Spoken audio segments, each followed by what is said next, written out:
Hello guys, magandang gabi sa inyong lahat. Panibagong video, panibagong mukha na naman dito sa ating Old Queens ngayon at Liberty. Ah, guys, 1794. So kung baguhan ka pa lang sa aking YouTube channel, please don't forget to subscribe, paki-like and paki-pindot ang notification bell para lagi tayong updated, bagong Pilipinas, Old Queen TV. So guys, pag-usapan natin ngayon itong huling-huli natin na isang Liberty. No, isang Liberty na 1794, no.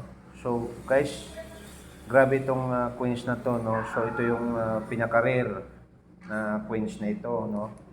Dahil itong Queens na to ngayon, ang mintage po niya simula nung 1794, ang mintage po niya na ginawa ay 1,758 lang, no, ang ginawa nitong Queens na to, mga idol. Kaya nga ibig sabihin, itong Queens na to, mga idol, na hawak-hawak ko ngayon ay rare, no. So sa ngayon, mga idol, simula nung 1794, so ang ginawa nitong mintage is 1,758. So ang naiwan ngayon, mga idol, sa circulation na may hawak nito, mga idol, kasi wala na talaga, no, hindi na nakikita yung iba nito, nasa 150 pesos to 200 pesos na lang ang naiwan ngayon, mga idol, dahil yung iba medyo wala na, talagang nakalimutan ng mga idol kung saan na napunta. Kaya nga itong Queens na to, mga idol, no, grabe, no. 1794, no, Old Queens, most expensive US hair dollar, no. Ibig sabihin US hair dollar ang pagkakainlan nito, mga idol, yung Queens na to, no. Malaki siya and milyon po ang kanyang halaga, no. Alam nyo, mga idol, grabe, no. 1774 Old Queen, most expensive US hair dollar. How much? Alam nyo, mga idol, sa auction nito, mapanood nyo sa auction, no. So mayroong nagbibidding nito, mga idol, no, palakihan kung sino ang nagbibid nito, mga idol, no. Ang kinalabasan, ang pinakamalaking nagbid, mga idol, yun ang nakakuha sa halagang 6.6 million dollars, mga idol. Ganon kamahal ang Queens na to, mga idol, no.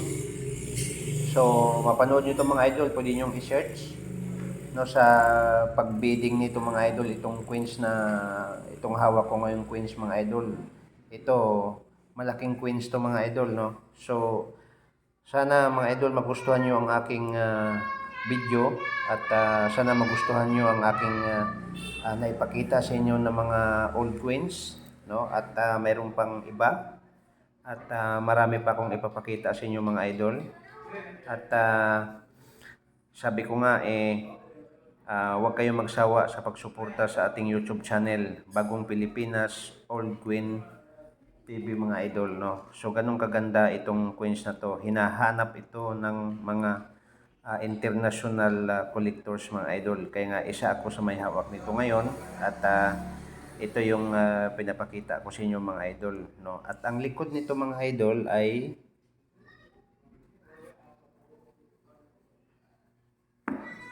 agila. Ayan, mga idol, no. Isang agila po ang likod niya. Ayan. So, copper 99 fine USA, no. And ito isang agila, mga idol. Ayan, nakahawak siya sa kahoy. At mayroong 3 araw, mga idol, na nahawakan itong agila na to. So Ayan, may nakasulat sa baba mga idol, hindi ko na ganun maklaro. So, ang nasa dibdib ng Agila mga idol ay ang flag ng USA. No, ito yung bandila nila. So, ganun kaganda mga idol, itong queens na itong mga idol na hinahanap na rin ng iba't ibang uri ng mga kolektor mga idol. Kaya nga, grabe no, kung sino man ang meron nito, no, so paki-check sa inyong wallet, pakitabi at kung mayroon man kayo nito na original, no, pwede nyong i-message ako at pag-usapan natin mga idol ang presyo, pero hindi naman katulad sa ibang bansa ang presyo pag-uusapan natin. So napakaganda itong ganitong uri ng queens mga idol kasi 1794 old queens, mas expensive US hair dollar. How much? 6.6 million ang halaga nung na-auction to at nabinta mga idol. So maraming salamat sa lahat ng taga-subaybay sa ating channel. Huwag kalimutan mag-subscribe, mag-like at pakipindot ang notification bell para lagi tayong updated mga idol sa ating gagawing video. Ayan. At least mayroon naman tayong naipakita sa inyo mga idol at isang queens na masyado nang matagal. Ayan.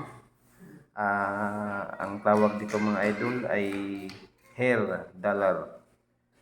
No, 6.6 million ang halaga nito mga idol nung na-auction. So maraming salamat and God